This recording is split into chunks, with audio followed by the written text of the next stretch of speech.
peux pas vraiment dire ça. Comment être plus heureux en affaires? Faut juste que tu divorces. On peut pas dire ça. On peut.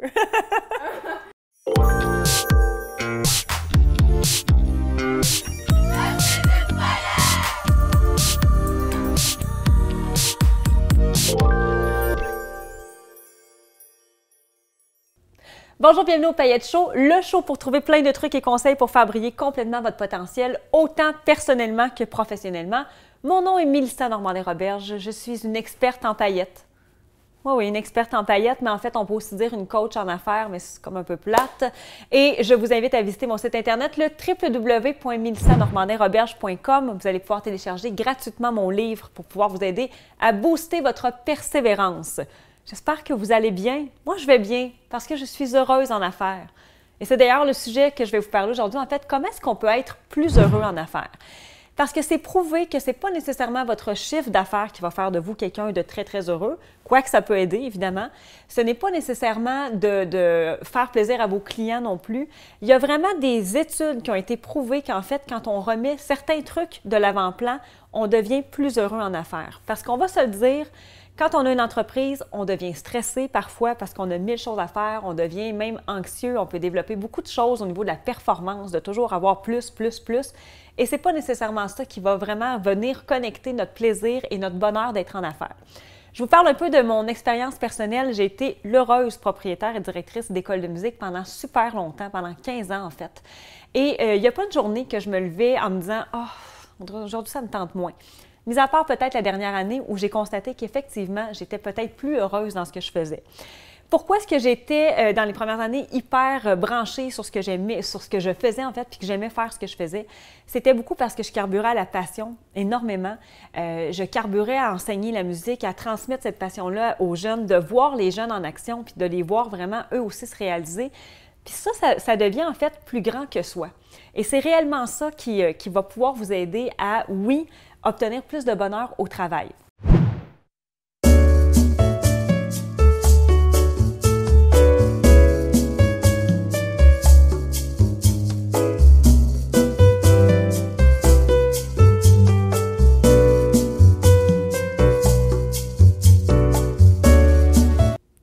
J'ai lu dernièrement un livre super intéressant, Le bonheur comme plan d'affaires de Jean-François Ouellette, dans lequel, en fait, il explique pourquoi est-ce que certains entrepreneurs vont réussir plus que d'autres et pourquoi certaines entreprises perdurent dans le temps aussi plus que d'autres. Puis, j'avais vraiment envie, en fait, de vous partager des réflexions personnelles, oui, de vous donner ces stratégies-là, parce que ce livre-là, pour moi, fait énormément de sens. On sait que des clients qui vont être très heureux vont être fidèles à l'entreprise, mais pour que des clients soient heureux, il faut aussi que les employés soient heureux pour que, justement, eux puissent donner un bon service. Donc, je vous partage à l'instant les 3 stratégies pour pouvoir avoir vraiment, en fait, être plus heureux dans votre entreprise. Stratégie numéro 1, devenir un leader inspirant. Parce que oui, vous êtes le leader de votre entreprise et c'est vous qui allez mener le bal. Si vous avez toujours une attitude négative ou que vous êtes un peu malsain pour votre entreprise, bien, c'est vos employés qui vont payer le prix, puis ensuite, c'est vos clients. Parce que si vous êtes inspirant, que vous êtes joyeux, que vous apportez beaucoup de bonheur dans vos réunions ou dans la façon de faire vos choses, bien, vos employés vont être heureux. Donc, eux vont apporter beaucoup plus de dévouement, vont se dédier encore plus au travail, vont être encore plus au niveau du rendement dans le service à la clientèle. Et là, c'est vos clients qui vont être heureux. Les clients heureux, qu'est-ce que ça fait? Ça se parle. Ça parle dans les réseaux sociaux, c'est le bouche à oreille, puis c'est encore la meilleure façon de fidéliser ou de faire du marketing, mais c'est que nos bons clients parlent de nous. Fait que voyez-vous la roue qui tourne, mais tout ça part de vous. Si vous avez une bonne attitude, mais vraiment une attitude positive et que vous êtes un bon leader, bien, il va y avoir beaucoup plus de bonheur pour tout le monde au travail. Stratégie numéro 2, avoir une mission authentique et inspirante. Parce que je vais vous le dire, là, mais vous n'êtes pas né pour vendre, je ne sais pas moi, des trucs faits homemade. Tu sais, vous n'êtes pas né pour ça. Vous n'êtes pas né nécessairement pour créer des vêtements. Vous n'êtes pas né pour vendre des services comptables. Ça n'a pas rapport, là. Ça, c'est un véhicule qui vous amène du point A au point B, qui vous amène évidemment de l'eau au moulin. Mais vous êtes né pour quelque chose de plus grand que soi. Et je vous redonne l'exemple de mes écoles. En fait, moi, ce qui m'inspirait, c'était vraiment d'avoir des enfants qui pouvaient apprendre la musique. Ça, c'était d'une part, oui, ça, c'est super, là. mais je voulais vraiment leur montrer que dans la vie, on peut tout faire. On peut réaliser ce qu'on veut, on peut faire ce qu'on souhaite à condition de travailler fort. Ce qui fait que j'ai travaillé avec beaucoup d'artistes très connus, Sugar Sammy, Philippe Bande, Marie-Mé, Marc Dupré.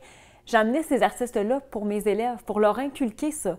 Moi, au final, ça ne me donnait rien de monétaire de plus, pas du tout même. Mais dans ma mission à moi, c'était réellement important de leur montrer ça. Donc, dans votre entreprise présentement, pour avoir plus de bonheur puis être plus heureux, comment est-ce que vous pouvez transmettre cette mission-là à travers vos clients, à travers vos collègues, vos partenaires? Mais qu'est-ce qui va faire que l'entreprise va avoir du sens pour vous? Puis c'est aussi ce qui va expliquer ensuite que vous allez être capable de monter votre chiffre d'affaires, que vous allez être capable de développer des nouveaux projets, parce qu'il va avoir un réel sens pour vous. Donc, assurez-vous de savoir c'est quoi votre mission, qu'est-ce que vous avez envie de faire de votre vie, et ça, on va la teinter dans l'entreprise. Stratégie numéro 3, remettre le plaisir au centre de votre entreprise, puis je dirais même plus, c'est avoir du gros fun noir.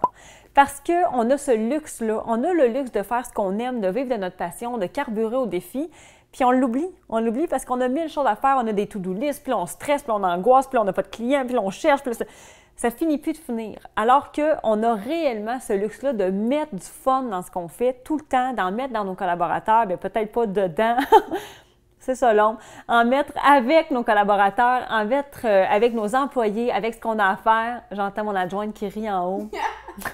Ça va être comme ça qu'on va le vivre. Mais vraiment de faire les choses avec plaisir. Puis quand vous n'avez plus de fun dans ce que vous faites, bien peut-être que c'est le temps de prendre un petit pas de recul puis de dire, OK, comment est-ce que je peux revenir à ça? Quand on est salarié, souvent, on n'a pas le choix. On nous impose des tâches, ce qui est tout à fait normal. Mais quand on est un entrepreneur, je suis bien désolée, mais vous avez le choix de A à Z de faire ce qui vous tente ou pas. Donc, s'il y a des clients qui vous tirent du jus, s'il y a des produits que vous faites que vous n'aimez pas vraiment, enlevez-les. C'est tout. Ça s'éteint là. Soyez vraiment toujours dans cette optique de plaisir-là. Parce que l'important, c'est d'avoir réellement du bonheur dans ce que vous faites et surtout, votre entreprise va vous remercier, votre chiffre d'affaires va vous remercier, votre croissance va vous remercier, votre comptable va vous remercier. Tout le monde va être dans les remerciements, ça va être extraordinaire. Donc, remettez le plaisir absolument au centre de tout, de vos priorités et de ce que vous faites.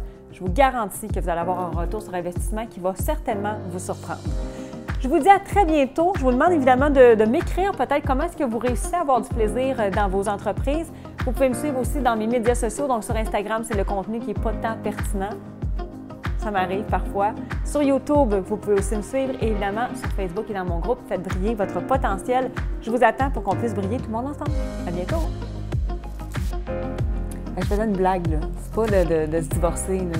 Parce que j'ai quand même un haut taux de divorce dans mon entourage présentement, dans mes clientes. Fait que c'est pas ça la solution. Faites juste être heureux. C'est tout.